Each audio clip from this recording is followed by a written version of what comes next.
Les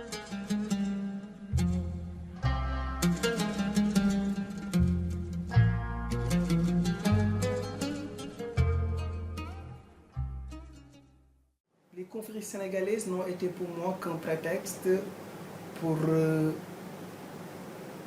réfléchir sur les conditions d'édification et de construction d'un espace public démocratique, là où prédominent des formes d'organisation à caractère confessionnel. Et parce que ce qui m'intéressait dans mon travail, c'est critiquer ce que j'ai appelé le paradigme unificateur en politique. Par paradigme unificateur, donc, j'entends déconstruire la logique archique, c'est-à-dire la logique fusionnelle qui est au fondement de toute communauté, parce que toute communauté se définit par la logique du proprium. Et toute communauté est le lieu où s'identifient des individus différents en une entité plus vaste. De telle sorte que dans l'appréhension de la communauté, certains ont eu à parler, comme Paul Legendre, dans le désir politique de Dieu, ont eu à parler de fantasme de la communauté absolue. Ce concept aussi a été mobilisé par un autre philosophe sur lequel aussi j'ai travaillé dans le cadre de ma thèse, Frédéric Nerra, qui a consacré un ouvrage à cette logique, à cette quête de la communauté absolue. Alors pour faire mon travail, parce que c'est bon de le préciser, j'ai commencé par réfléchir sur la notion même de communauté. Et en réfléchissant sur la notion de communauté à partir des travaux d'un philosophe italien, Roberto Esposito, j'ai essayé de rapporter la communauté à son énonciation originelle, à son cadre d'énonciation originelle, qui est un registre en rapport avec la religion chrétienne. Voilà. Donc la première énonciation, comme les penseurs l'ont eu à monter comme Étienne Tassin, la première énonciation de la notion de communauté est une énonciation théologique qu'on retrouve dans l'image du Corpus Christi. Et que donc dans la communauté, il y a l'idée que les individus doivent parvenir à une jouissance absolue en dépensant une castration. Et cette castration, elle procède d'une réalité, elle procède d'histoires en rapport avec les religieux, parce que justement, par exemple, pour sortir de la communauté de la faute, il faut, et pour dépasser cette communauté, il faut que les gens soient frères qui se retrouvent dans un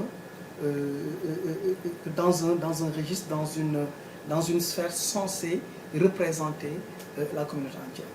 Alors, je passe aussi tous les éléments que Roberto Esposito, entre autres, a mobilisé pour parler de la logique du munus, c'est-à-dire la logique du don, qui fait que, par exemple, que les membres d'une communauté sont d'éternels débiteurs.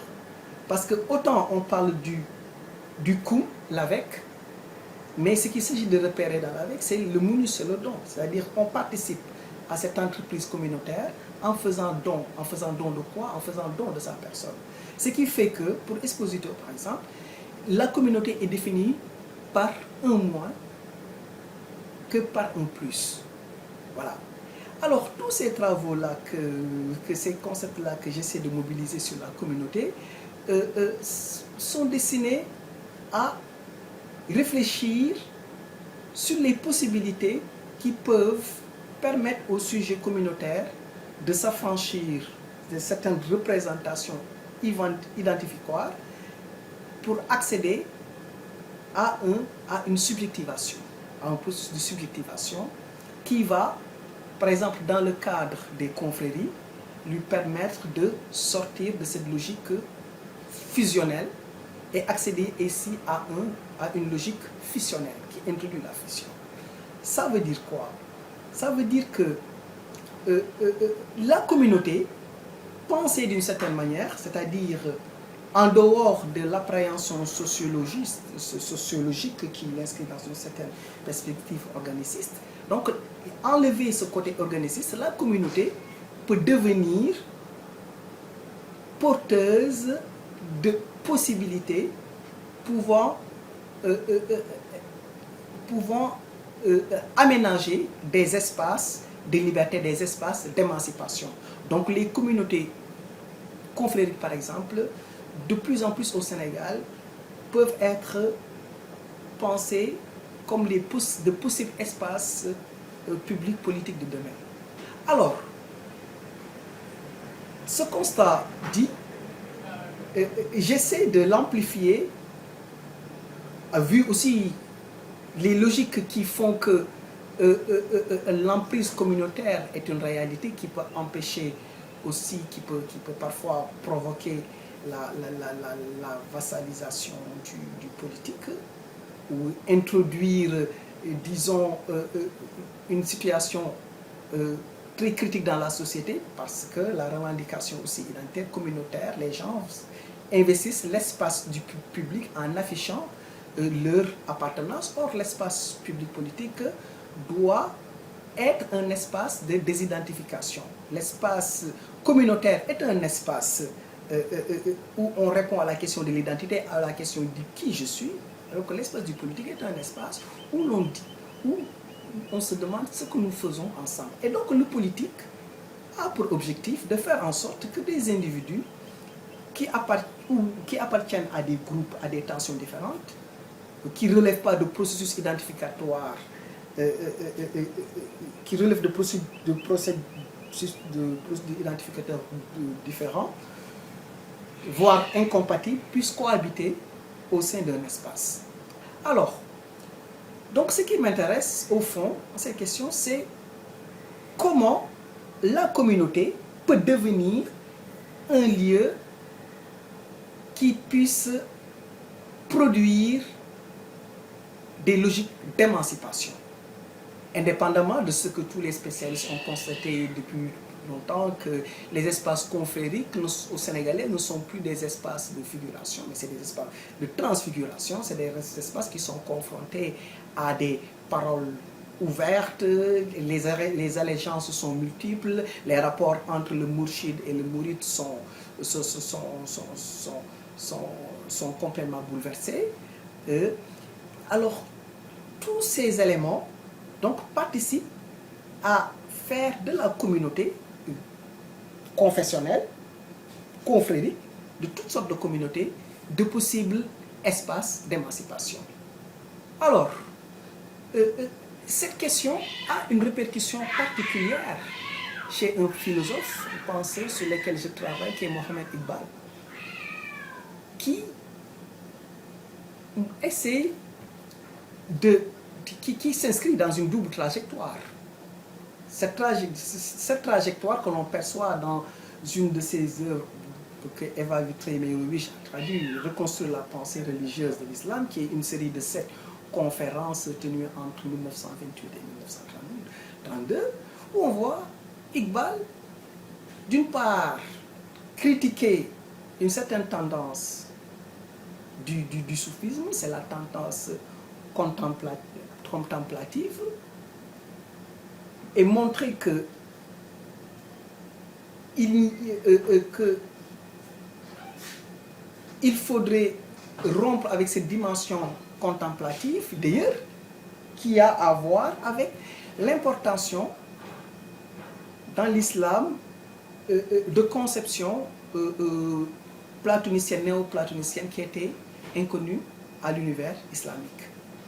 Donc du coup, la critique de la métaphysique, ce qu'il appelle la métaphysique panthéiste-soufie, est l'un des préalables qui peut permettre à la communauté islamique, par exemple, de se réconcilier avec une tension originelle. Et quand on parle de tension originelle, c'est justement une situation heuristique marquée par qu'a connu le monde islamique au IXe siècle, par exemple, marquée par des confrontations doctrinales, marquée par par exemple la mise en place de la Bayt al-Hikma sous le khalife al-Mamoun, qui a contribué à traduire des œuvres dans tous les domaines du savoir et par des gens qui sont venus par des spécialistes relevant de différentes cultures.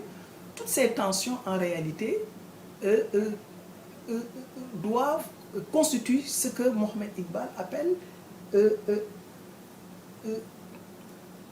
le retour à cette tradition heuristique. Voilà.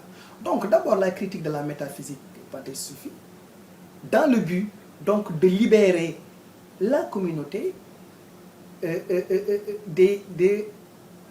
cette vision contemplative, de la vita contemplativa, si vous voulez, de libérer la communauté de l'inaction.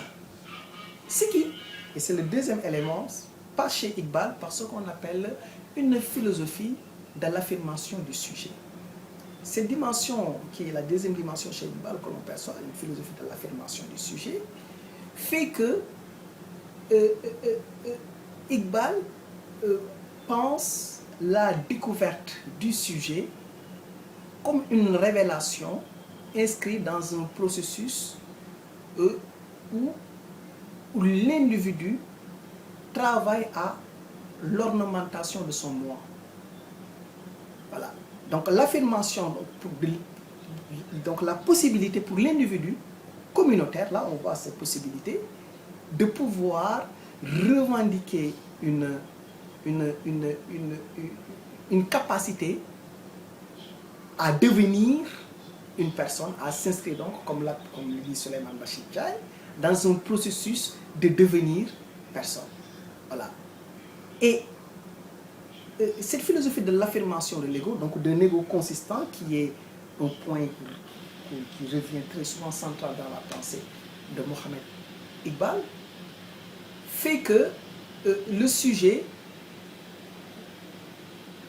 de l'islam est un sujet qui est dans un monde ouvert à la transformation. Il est conscient de ce monde. Et ce bouleversement, ce rapport, cette définition du sujet fait que Iqbal change même les termes du soufisme dans la définition qu'il va en donner. Parce que disons que dans le soufisme, on reconstruit la pensée religieuse de l'islam, que dans le soufisme le plus élevé, l'expérience unitive ne consiste pas en l'effacement du sujet, de l'ego dans la lumière du tout, mais c'est plutôt l'infini qui passe dans l'étreinte pleine d'amour du sujet fini. C'est-à-dire que le sujet doit être en mesure d'orner son moi, de sculpter son moi, de telle sorte qu'il puisse être le lieu de manifestation de la réalité ultime. Voilà. Donc, le sujet, au lieu de chercher au lieu de regarder quelque chose, comme dit Iqbal, il doit être quelque chose. Et je dis toujours Iqbal parce que c'est dans cette occasion d'être quelque chose qu'il découvre l'occasion qui lui est offerte déguiser son objectivité. Voilà. Donc, on se rend compte que la philosophie de Iqbal se traduit par une assumation, par une éthique de l'assumation de l'individu. Et cette éthique de l'assumation fait que l'individu est constamment dans ce que moi j'ai appelé une philosophie du vagabondage. Il est toujours dans une exposition au dehors et refuse donc de s'enraciner dans un espace qui l'enclôt. D'où l'injonction de Iqbal, quand il demande au sujet de brise toutes les idoles de la tribu et de la caste, brise toutes les antiques coutumes qui enchaînent les hommes. Ça veut dire quoi? Ça veut dire que chez Iqbal, ce qui est fondamental, c'est qu'on trouve que l'appartenance est appréhendée comme le plus grand, comme de l'idolâtrie. Comme de l'idolâtrie. Et donc, l'appartenance est ce qui empêche donc au sujet de se déployer en allant, en affrontant le destin qui est en face de lui. Parce que le destin ne doit pas être quelque chose, une réalité qui lui est imposée, mais il doit être une conséquence de son action. Voilà. Et ce sujet-là doit donc apprendre à faire en sorte que son individualité puisse être une voie d'émancipation. Donc on voit bien que chez Iqbal, l'émancipation de l'individu est fondamentale, et que cette émancipation n'est pas dans une philosophie de l'extinction du sujet, comme on l'a retrouvé dans ce qu'on appelle le fana, dans cette métaphysique contemplative, métaphysique soufie, panthéiste, sur laquelle en fait la seule réalité qui existe, c'est la réalité ultime, et que tout ce qui existe dans le monde n'est qu'une apparence, n'est qu'ombre. Voilà. Donc, et que le sujet doit travailler à parvenir à la réalité ultime, et parfois par l'effacement de son moi. Voilà. Et c'est ce qui fait que il faut comprendre que déjà cette philosophie dont on parlait, qui est une philosophie de l'impermanence, qui est une philosophie du vagabondage, du sujet, en fait procède d'une constatation que fait Iqbal. Et cette constatation, c'est que la décadence du monde musulman a commencé à partir du moment où ce monde a décidé d'élaguer toutes les traditions, tous les héritages qui avaient contribué à en faire ce qu'elle était, au point qu'on ait parlé de l'âge d'or de l'islam au 8e siècle. Voilà. Et donc cette tension, il est donc dans cette démarche de ranimer les choses, ranimer la flamme.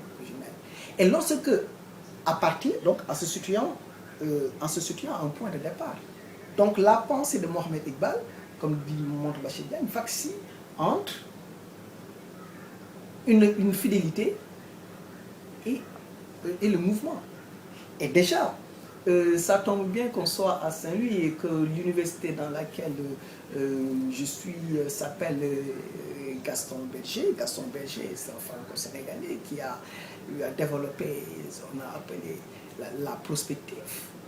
Et la prospective, il en donne une image qui est fondamentale, une métaphore. C'est la métaphore de la voiture qui, à la nuit tombée, avance sur une route noire et qui s'invente sa route au fur et à mesure qu'elle avance.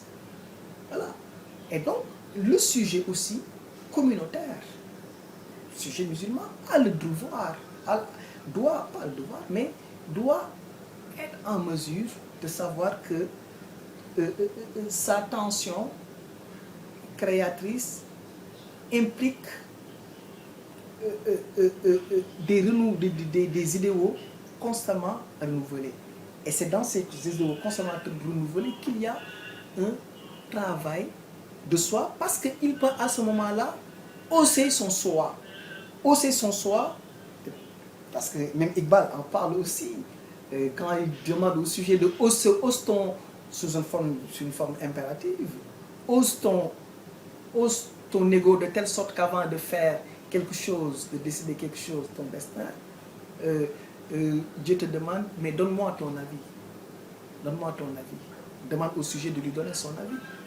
Donc ça veut dire que le sujet en réalité est dans un processus constant de dévoilement, de révélation de ce qu'il est, de ses tensions et de ses perspectives.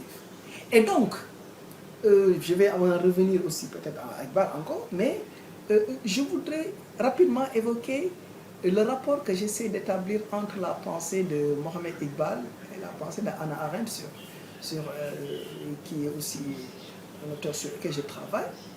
Alors, ces conditions d'édification de l'espace public politique, j'essaie de les penser donc à la lumière d'une part de la philosophie islamique, en convoquant Iqbal, et d'autre part à la lumière de la philosophie occidentale, en sous l'angle d'Hannah Arendt. Voilà.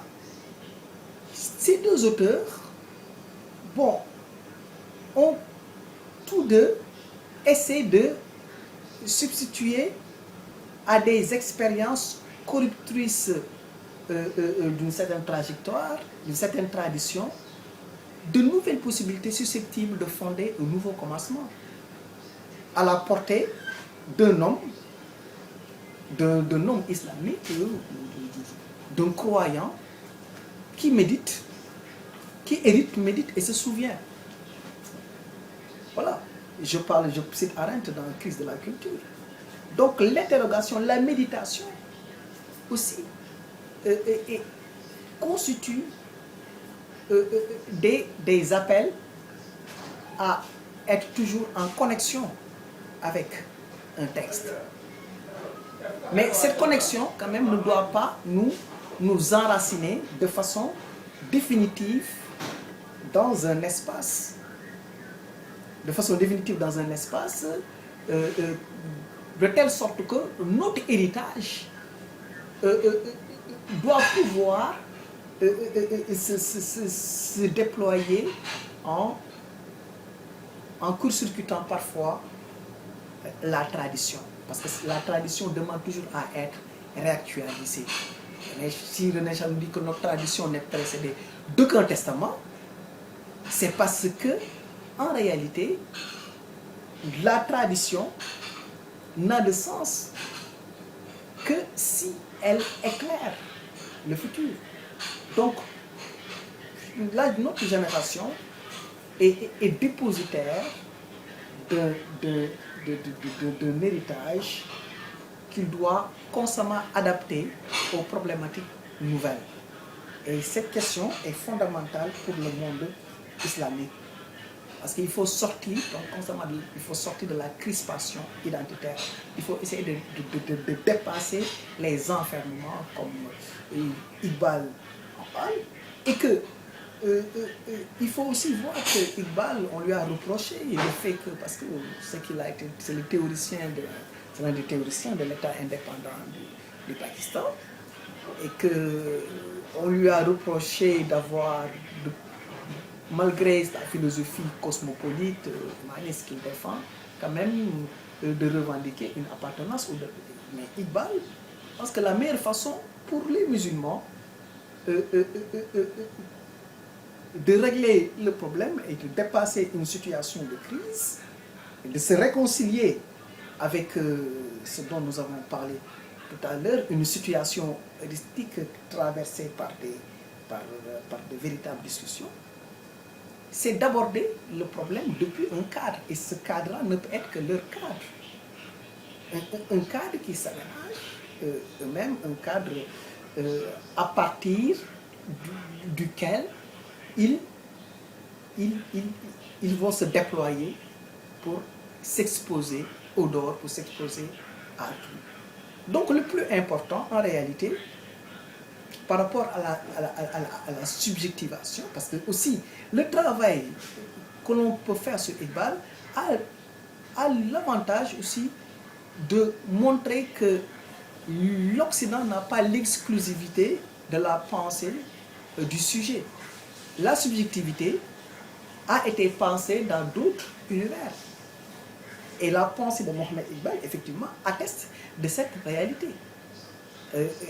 Donc, on a cet avantage. L'enjeu aussi de la philosophie iqbalienne, ce n'est pas seulement la déconstruction de la métaphysique de la philosophie, ce n'est pas la critique des visions orthodoxes, légalitaristes, littéralistes qui sont venus empêcher le déploiement de l'islam, mais c'est aussi l'injonction de faire en sorte que le sujet puisse s'affirmer malgré son appartenance dans une communauté d'identification. Voilà. Donc, ce que je défends, l'idée que je défends dans mon travail, c'est justement comment faire en sorte que les communautés, surtout les communautés religieuses, confessionnelles, puissent dépasser leur logique fusionnelle. Voilà, leur logique de communion, leur logique paroxystique, pour parvenir à introduire une brèche. Voilà. Et cette brèche, c'est tout le travail dont parle Roberto Esposito lorsqu'il dit que la modernité a pour projet, c'est un projet humanitaire contre la communitas, contre la communauté. Voilà. Mais la communauté n'est pas négative. Mais la question donc à se poser, c'est comment faire en sorte que le musulman, dans un contexte précis, puisse se réconcilier avec une tradition qui l'ouvre au vagabondage. Parce que la culture islamique, j'ai l'habitude de le dire, entre guillemets, et je ne parle pas de culture en termes d'assignation identitaire, mais la culture islamique a toujours été une culture du vagabondage. Et la crise, comme je l'ai montré tout à l'heure, intervient à chaque fois qu'on cherche à nier une part importante qui a contribué à faire d'une tradition, d'une civilisation, c'est ce qu'elle est. Notre identité se découvre par notre confrontation à autrui. En parlant de ça, tout à l'heure, j'ai parlé de la philosophie du vagabondage. Je pense à la philosophie du vagabondage, à la philosophie où l'individu s'expose dans une démarche d'exposition au dehors, et que cette idée est donc fondamentalement éthique. Et ce caractère est ce qui permet au sujet d'accepter la différence, de se confronter même à la difficile question de la différence. Et savoir que vivre dans un espace, c'est apprendre à différencier ces affiliations préalables, ces inscriptions différentes des actions par lesquelles on prend part à la politique. Donc, le sujet politique tel qu'on en parle est un sujet, c'est le même sujet, c'est le même sujet que l'on retrouve dans l'espace communautaire. Parce que ce sujet, en réalité, contrairement à ce que l'on pense, ce n'est pas un sujet qui est fiché, c'est un sujet qui est constamment dans des logiques de reterritorialisation, mais de déterritorialisation. Il est dans des espaces caractérisés par un incessant va-et-vient. Ce sont des espaces poreux. Et cette porosité l'affecte dans son énonciation, de telle sorte que son identité se conçoit toujours dans sa rencontre avec autrui. Et ça, c'est un projet c'est dans une dimension, ça rejoint la logique de l'émancipation. Rancière définit la logique politique comme une logique hétérologique. Pourquoi? Parce que le sujet est un sujet qui participe à qui participe à des contraires. Il n'y a pas, donc il faut sortir de cette logique du propre. La logique du propre, il faut s'en sortir, il faut dépasser ces logiques et essayer justement de prendre en charge l'importance de la reconnaissance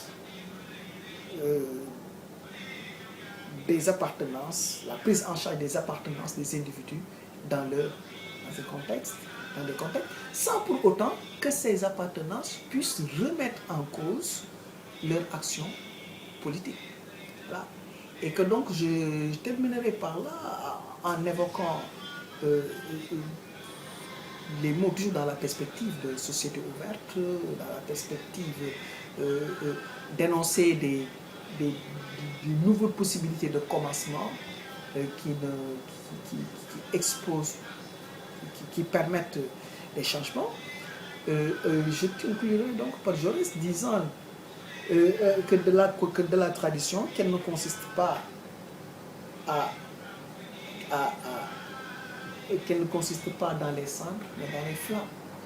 La tradition n'est pas dans les cendres, dans les flammes. Et donc, il appartient au monde musulman de retrouver sa tension originelle. Sa tension originelle, non pas en empayant des traditions qui ont existé, mais en s'adaptant au temps et à l'espace et en prenant en charge aussi les spécificités, parce que l'islam n'est pas un. L'islam est multiple et c'est cette diversité qui fait de l'islam